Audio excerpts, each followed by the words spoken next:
हाय दोस्तों, अस्सलाम वालेकुम। कैसे आप लोग? मेरा नाम नबील है। iOS 17.4 बेटा 1 का वीडियो मैंने आपके लिए 2 दिन पहले बनाया था और उसका री रिलीज आ चुका है। तो ये री रिलीज क्यों आया है, इसमें क्या कुछ नया है, क्या कुछ चेंज है, वो सब बातें मैं आपको बताने वाला हूँ। 17.4 ये एक बहुत बड़ा अपडेट रहने वाला है iOS की हिस्ट्री में, जहाँ पे साइड लोडिंग वगैरह जो है ये सारी चीजें आपको देखने मिलेंगी। तो अगर आपने वो वीडियो मिस कर दिया तो ये देखिए, आपको समझ में आ जाएगा। 303 MB का अपडेट जो है मेरे 14 प्रो मैक्स के ऊपर आया था। 15 प्रो मैक्स को मैंने स्टेबल वर्जन पे रखा हुआ है, क्योंकि आप में ज्यादा लोग स्टेबल वर्जन पे, तो उसके बारे में ज्यादा बैटरी लाइफ वगैरह मुझे आपको दिखानी होती है। लेकिन नए फीचर्स आते हैं बेटा वर्जन में। बेटा वर्जन हम चला रहे 14 प्रो मैक्स के ऊपर और इसमें भी कोई दिक्कत नहीं आ रही। बाकी ये जो अपडेट साइज है काफी छोटा है, क्योंकि री रिलीज है। और यहाँ पे इस वाले अपडेट को करने से पहले 17.4 ही था मेरे आईफोन 14 प्रो मैक्स के ऊपर। यहाँ पे अवेलेबल फ्री स्पेस जो है घटकर 917 GB हो गई थी और पुराने वाले वर्जन के अंदर जो बिल्ड नंबर था उसके एंड में आई था और मोडेम फर्मवेयर था 2.50.00 जो कि एक नया मोडेम फर्मवेयर था। अब यहाँ पे 17.4 का जो री रिलीज हुआ है उसमें आप चीज एक नोटिस करेंगे कि यहाँ पे जो अवेलेबल फ्री स्पेस था मेरा पहले वो वापस आ गया। तो ये बहुत अच्छी बात है। ये भी एक बग हो सकता है जो कि एप्पल ने फिक्स करने के लिए अपडेट पुश किया है। बहुत सारे इश्यूज हो सकते हैं जो सॉल्व करने के लिए पुश किया है एप्पल ने वाला अपडेट का री रिलीज, क्योंकि बेटा 2 आने की जगह यहाँ पे यही चीज री रिलीज करना, मतलब अभी फिलहाल बेटा 2 रेडी नहीं है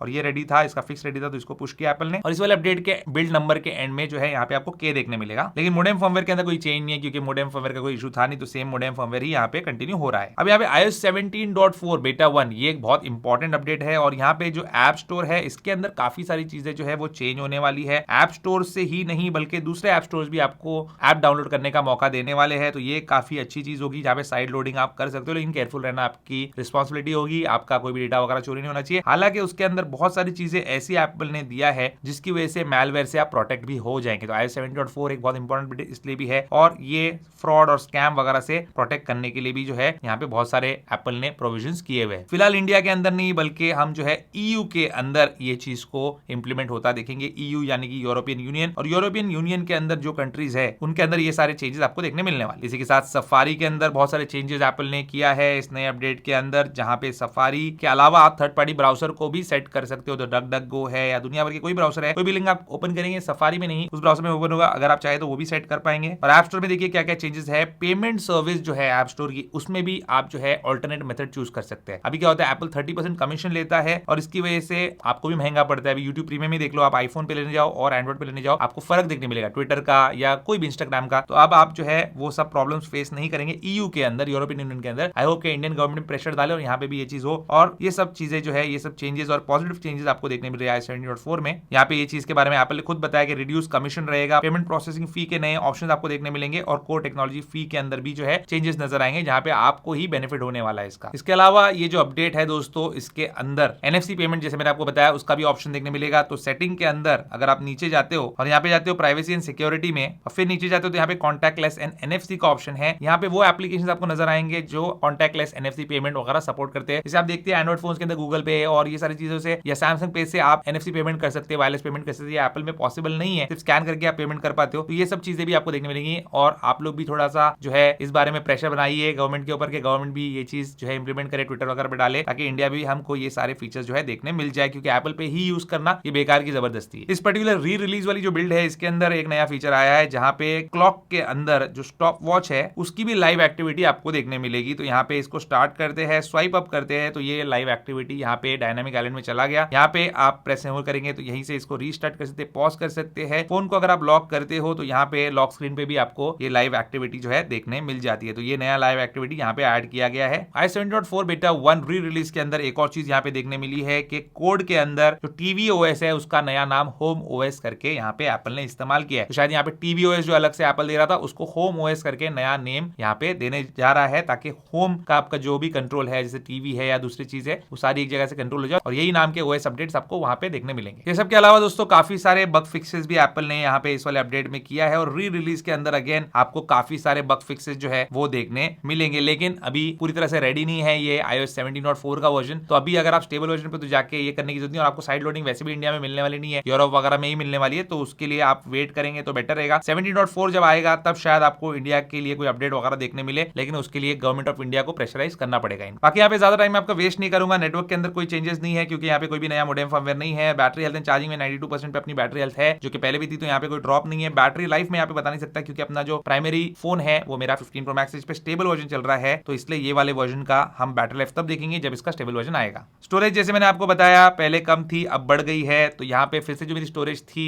जो ड्रॉप हुई थी वापस आ गई है, तो ये एक अच्छी चीज है। और ये अगर कोई बग था तो यहाँ पे एप्पल ने उसको रिजॉल्व किया है। अगर आप में से कोई बेटा वर्जन चला रहा है तो आप भी अपना फीडबैक दे सकते हैं। परफॉर्मेंस एंड बेंचमार्क्स ये जरूर मैं आपको बता सकता हूँ। परफॉर्मेंस जनरल परफॉर्मेंस अच्छा है, कोई इशू नहीं है। बेंचमार्क्स फटाफट से देख लेते हैं क्योंकि अभी ये अपडेट के अंदर ज्यादा कुछ नया नहीं है, तो ये सारे पैरामीटर्स पे हम चेक कर लेंगे। पिछला जो स्कोर था 26416759 था single and multi core score CPU का, अब है 26296868। ऑन द पॉजिटिव साइड ही है, थोड़ा सा बड़ा ही है, तो ठीक है, अच्छी बात है। और यहाँ पे जीपीयू का स्कोर देखते हैं तो जीपीयू की हिस्ट्री में चलते हैं, यहाँ पे 23,072 था, अभी देखिए 23,117 है, तो कम नहीं हुआ है, ये भी अच्छी बात है। तो यहाँ पे परफॉर्मेंस भी जैसा था वैसे ही रहेगा। i17.4 का जो स्टेबल वर्जन है वो मार्च में हमको देखने मिलने वाला है। उसके पहले जितने भी वर्जन आएंगे वो बेटा वर्जन आएंगे, तो आप नहीं करना चाहते तो मत कीजिए, मैं आपको वीडियो बना के बताते रहूंगा और अपडेट के बारे में इन्फॉर्मेशन देते रहूंगा। तो बाकी अगर आप बेटा वर्जन पे ऑलरेडी थे 17.1 के बेटा 1 पे, तो ये री रिलीज वाला वर्जन जो है जरूर कर लेना, क्योंकि आपका फोन का जो भी प्रॉब्लम है वो यहाँ पे सॉल्व ही किया है एप्पल ने। तो यही कहानी दोस्तों i17.4 बेटा 1 के री रिलीज की। उम्मीद करता हूँ आपको आज का वीडियो पसंद होगा। पसंद वीडियो को लाइक शेयर जरूर कीजिए, मेरे चैनल को सब्सक्राइब कीजिए। Good bye.